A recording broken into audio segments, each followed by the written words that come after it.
नमो भगवते वासुदेवाय नमः। प्रणाम भक्तजनों, आज मैं मत्स्य द्वादशी की कथा लेकर आई हूँ। मार्गशीर्ष महीने के शुक्ल पक्ष की द्वादशी तिथि को मनाई जाने वाली मत्स्य द्वादशी भगवान विष्णु के मत्स्य अवतार की जयंती के रूप में मनाई जाती है।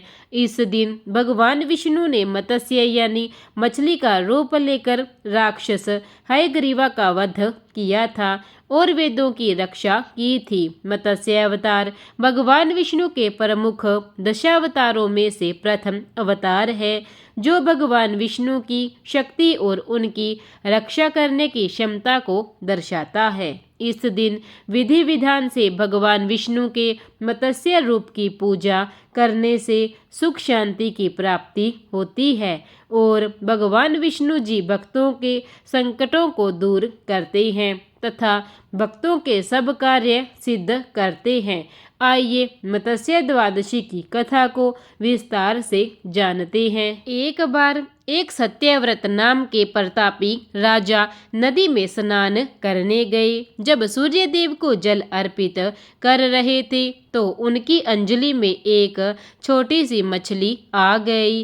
राजा ने मछली को पुनः नदी में छोड़ना चाहा, लेकिन तभी मछली बोली कि हे राजन, इस नदी में बड़े बड़े जीव रहते हैं जो मुझे मारकर खा सकते हैं।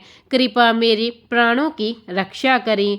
तब राजा सत्यव्रत उस मछली को अपने कमंडल में रख लेते हैं और अपने घर ले आए। अगली सुबह जब सत्यव्रत ने देखा तो पाया कि मछली का शरीर इतना बड़ा हो चुका था कि कमंडल उसके लिए छोटा पड़ गया। तब मछली बोली कि राजा, मैं इस कमंडल में नहीं रह पा रही हूँ, कृपा करके मेरे लिए कोई और स्थान ढूंढिए।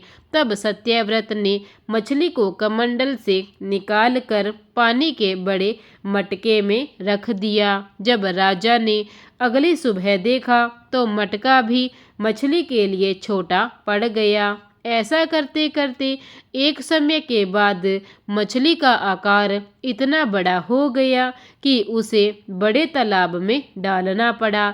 लेकिन कुछ समय बाद मछली का आकार और बढ़ गया कि तभी तालाब भी उसके लिए छोटा पड़ गया और उसके बाद राजा ने उसे समुद्र में डाल दिया। लेकिन इसके बाद समुद्र भी मछली के लिए छोटा पड़ गया। तब सत्यव्रत समझ गई कि ये कोई आम मछली नहीं है। तब राजा ने बड़े ही विनम्र स्वर से पूछा कि आप कौन हैं जिन्होंने सागर को भी डुबो दिया।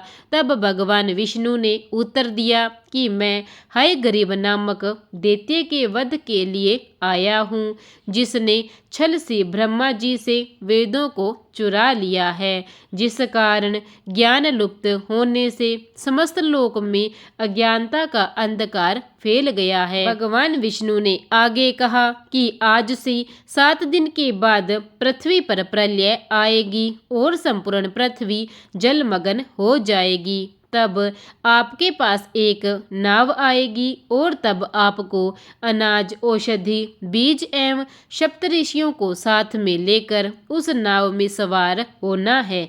भगवान के कथनानुसार 7वें दिन प्रलय आने पर सत्यव्रत ने ऐसा ही किया और नाव में सप्तऋषियों को चढ़ाने के साथ साथ अनाज, औषधि को भरकर रख लिया। इसी बीच सत्यव्रत को मत्स्य रूप में भगवान के पुनः दर्शन हुए।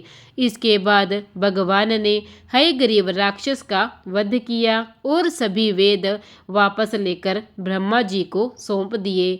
इसी प्रकार मत्स्य अवतार यानी कि भगवान विष्णु का अवतार हुआ और तभी से मार्गशीर्ष माह की द्वादशी को मत्स्य द्वादशी के रूप में मनाया जाने लगा। मत्स्य द्वादशी एक महत्वपूर्ण हिंदू त्योहार है जो भगवान विष्णु के मत्स्य अवतार की जयंती के रूप में मनाया जाता है। इस दिन भगवान विष्णु के मंदिरों में विशेष पूजा और आराधना की जाती है, जिसमें भगवान विष्णु के मत्स्य अवतार की पूजा की जाती है। आंध्र प्रदेश के तिरुपति में स्थित नागलपुरम वेद नारायण स्वामी मंदिर भगवान विष्णु के मत्स्य अवतार को समर्पित एकमात्र मंदिर है। मान्यता है कि मत्स्य द्वादशी के दिन भगवान श्री हरि विष्णु जी ने मत्स्य का अवतार लेकर दैत्य हयग्रीव का संहार कर वेदों की रक्षा की थी। इसी प्रकार इस कथा का यही समापन होता है। प्रेम से बोलिए विष्णु महाराज की जय, मत्स्य अवतार की जय। प्रिय भक्तजनों, अगर कथा अच्छी लगी हो तो कथा को लाइक और चैनल को सब्सक्राइब करना ना भूलें। धन्यवाद।